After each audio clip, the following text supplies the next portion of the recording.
यथैधांसि समिद्धोऽग्नि भस्म साक्तुरुते अर्जुन ज्ञानाग्नि सर्वकर्माणि भस्मसात् कुरुते तथा।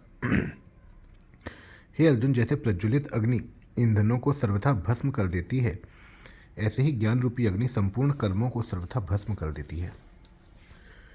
पीछे के श्लोक में भगवान ने ज्ञान रूपी नौका के द्वारा संपूर्ण पाप समुद्र को तरने की बात कही। उससे यह प्रश्न पैदा होता है कि पाप समुद्र तो शेष रहता ही है, फिर उसका क्या होगा।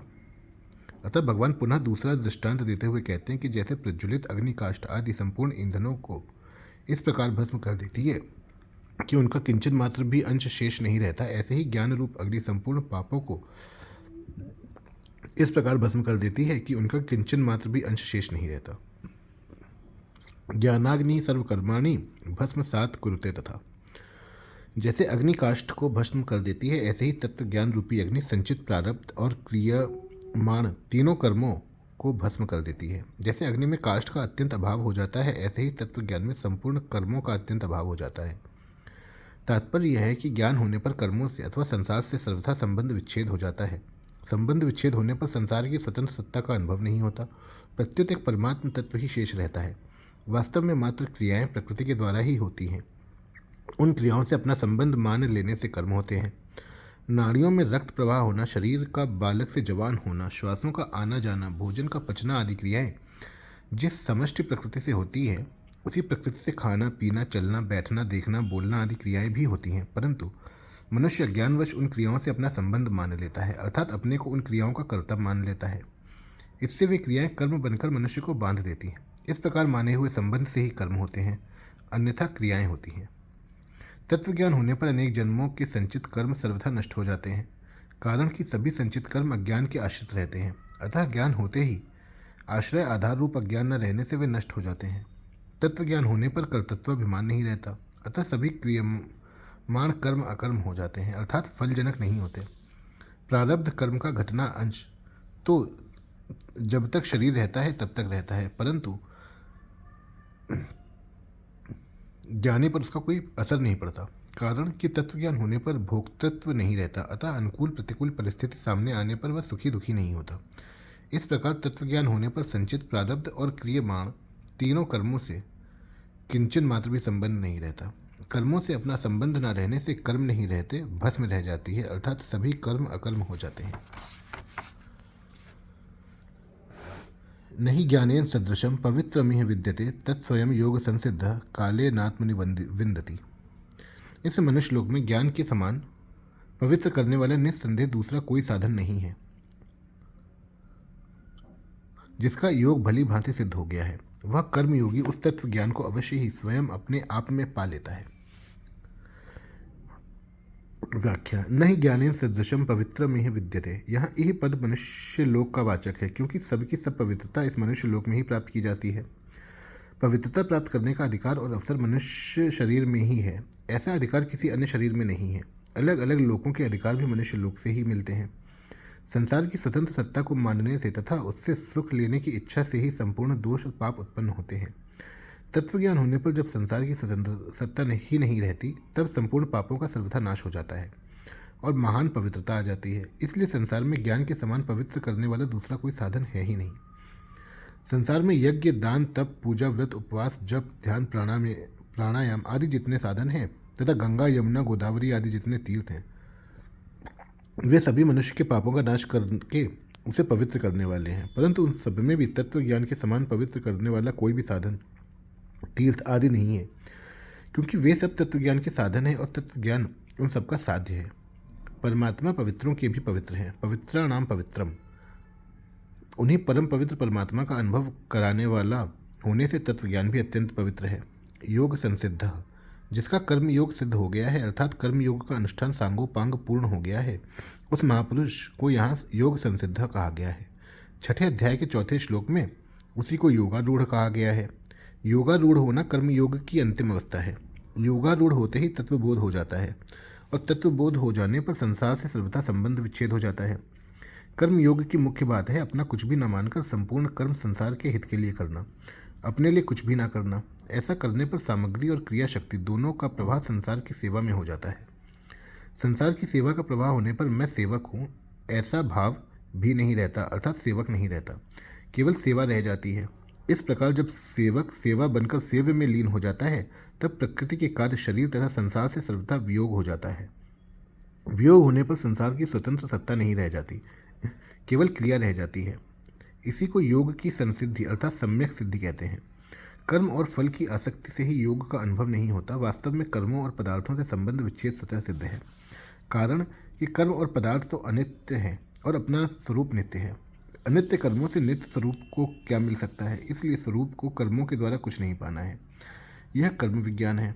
कर्म विज्ञान का अनुभव होने पर कर्म फल से भी संबंध विच्छेद हो जाता है, अर्थात कर्मजन्य सुख लेने से आसक्ति सर्वथा मिट जाती है, जिसके मिटते ही परमात्मा के साथ अपने स्वाभाविक नित्य संबंध का अनुभव हो जाता है, जो योग विज्ञान है। योग विज्ञान का अनुभव होना ही योग की संसिद्धि है। तत्स्वयं काले नात्मनि विन्दति। जिस तत्वज्ञान से संपूर्ण कर्म भस्म हो जाते हैं और जिसके समान पवित्र करने वाला संसार में दूसरा कोई साधन नहीं है, उसी तत्वज्ञान को कर्मयोगी योग संसिद्ध होने पर दूसरे किसी साधन के बिना स्वयं अपने आप में ही तत्काल प्राप्त कर लेता है। 34वें श्लोक में भगवान ने बताया था कि प्रचलित प्रणाली के अनुसार कर्मों का त्याग करके गुरु के पास जाने पर वे तत्व ज्ञान का उपदेश देंगे। उपदेक्षन्ति ते ज्ञानम। किंतु गुरु तो उपदेश दे देंगे पर उससे तत्वज्ञान ही हो जाएगा ऐसा निश्चित नहीं है। फिर भी भगवान यहाँ बताते हैं कि कर्म योग की प्रणाली से कर्म करने वाले मनुष्य को योग संसिद्धि मिल जाने पर तत्वज्ञान हो ही जाता है।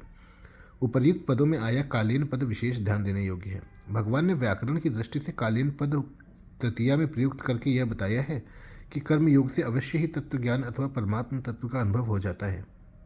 स्वयं पद देने का तात्पर्य यह है कि तत्वज्ञान प्राप्त करने के लिए कर्म योगी को किसी गुरु की, ग्रंथ की या दूसरे किसी साधन की अपेक्षा नहीं है। कर्म योग की विधि से कर्तव्य कर्म करते हुए ही उसे अपने आप तत्वज्ञान प्राप्त हो जाएगा। आत्मनि विन्दति पदों का तात्पर्य है कि तत्वज्ञान को प्राप्त करने के लिए कर्म योगी को किसी दूसरी जगह जाने की जरूरत नहीं है। कर्म योग सिद्ध होने पर उसे अपने आप में ही स्वतः सिद्ध तत्व ज्ञान का अनुभव हो जाता है। परमात्मा सब जगह परिपूर्ण होने से अपने में भी हैं। जहाँ साधक मैं हूँ रूप से अपने आप को मानता है, वहीं परमात्मा विराजमान है। परंतु परमात्मा से विमुख होकर संसार से अपना संबंध मान लेने के कारण अपने आप में स्थिर परमात्मा का अनुभव नहीं होता।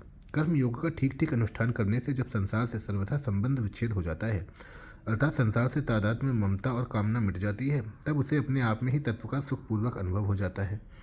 निर्द्वंद्वो ही महाबाहो सुखम बंधात प्रमुच्यते। परमात्म तत्व का ज्ञान करण निरपेक्ष है, इसलिए उसका अनुभव अपने आप से ही हो सकता है, इंद्रियां, मन, बुद्धि आदि कारणों से नहीं। साधक किसी भी उपाय से तत्व को जानने का प्रयत्न क्यों न करे, पर अंत में वह अपने आप से ही तत्व को जानेगा। श्रवण, मनन आदि साधन तत्व ज्ञान प्राप्त करने में असंभावना, विपरीत भावना आदि ज्ञान की बाधाओं को दूर करने वाले परंपरागत साधन माने जा सकते हैं, पर वास्तविक बोध अपने आप से ही होता है। कारण कि मन, बुद्धि आदि सब जड़ हैं। जड़ के द्वारा उस चिन्मय तत्व को कैसे जाना जा सकता है जो जड़ से सर्वथा अतीत है। वास्तव में तत्व का अनुभव जड़ के संबंध विच्छेद से होता है, जड़ के द्वारा नहीं। जैसे आँखों से संसार को तो देखा जा सकता है, पर आँखों से आँखों को नहीं देखा जा सकता, परंतु यह कहा जा सकता है कि जिससे देखते हैं वही आँख है।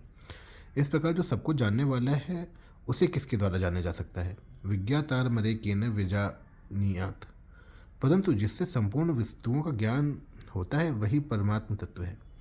इस अध्याय के 33वें श्लोक तक भगवान ने ज्ञान की जो प्रशंसा की है उससे ज्ञान योग की विशेष महिमा झलकती है, परंतु वास्तव में उसे ज्ञान योग की ही महिमा मान लेना उचित प्रतीत नहीं होता। गहरा विचार करें तो इसमें अर्जुन के प्रति भगवान का एक गूढ़ अभिप्राय प्रतीत होता है कि जो तत्वज्ञान इतना महान और पवित्र है तथा जिस ज्ञान को प्राप्त करने के लिए ही है मैं तुझे तत्वदर्शी महापुरुष के पास जाने की आज्ञा दे रहा हूँ, उस ज्ञान को तू स्वयं कर्मयोग के द्वारा अवश्यमेव प्राप्त कर सकता है।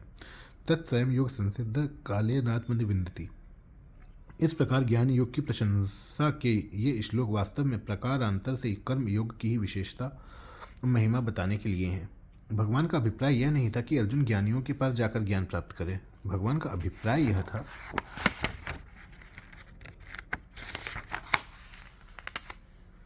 कि जो ज्ञान इतनी दुर्लभता से ज्ञानियों के पास रहकर उनकी सेवा करके और विनयपूर्वक प्रश्नोत्तर करके तथा उसके अनुसार श्रवण, मनन, निधिध्यासन करके प्राप्त करेगा, वही ज्ञान तुझे कर्म योगी की विधि से प्राप्त कर्तव्य युद्ध का पालन करने से ही प्राप्त हो जाएगा। जिस तत्व ज्ञान के लिए मैंने तत्वदर्शी महापुरुषों के पास जाने की प्रेरणा की है वह तत्व ज्ञान प्राप्त हो ही जाएगा, यह निश्चित नहीं है। क्योंकि जिस पुरुष के पास जाओगे वह तत्वदर्शी ही है, इसका क्या पता। और उस महापुरुष के प्रति श्रद्धा की कमी भी रह सकती है। दूसरी बात, इस प्रक्रिया में पहले संपूर्ण प्राणियों को अपने में देखेगा और उसके बाद संपूर्ण प्राणियों को एक परमात्म तत्व में देखेगा। इस प्रकार ज्ञान प्राप्त करने की इस क्रिया में संशय तथा विलंब की संभावना है, परंतु कर्मयोग के द्वारा उन अन्य पुरुष की अपेक्षा के बिना अवश्यमेव और तत्काल उस तत्व ज्ञान का अनुभव हो जाता है। इसलिए मैं तेरे लिए कर्मयोग को ही ठीक समझता हूँ। अतः मुझे प्रचलित प्रणाली के ज्ञान का उपदेश मैं नहीं दूंगा। भगवान तो महापुरुषों के भी महापुरुष हैं, अतः वे अर्जुन को किसी दूसरे महापुरुष के पास जाकर ज्ञान सीखने के लिए कैसे कह सकते हैं। आगे इसी अध्याय के 41वें श्लोक में भगवान ने कर्मयोग की प्रशंसा करके 42वें श्लोक में अर्जुन को समता में स्थित होकर युद्ध करने की स्पष्ट रूप से आज्ञा दी है। परिशिष्ट भाव, पवित्र में ही अपवित्रता संसार के संबंध से आती है। तत्वज्ञान होने पर जब संसार का अत्यंत अभाव हो जाता है तब अपवित्रता रहने का प्रश्न ही नहीं होता। इसलिए ज्ञान में किंचन मात्र भी अपवित्रता, जड़ता, विकार नहीं है। यह पद लोक का वाचक है। तात्पर्य है कि तत्वज्ञान लौकिक है जबकि परमात्मा ज्ञान अलौकिक है।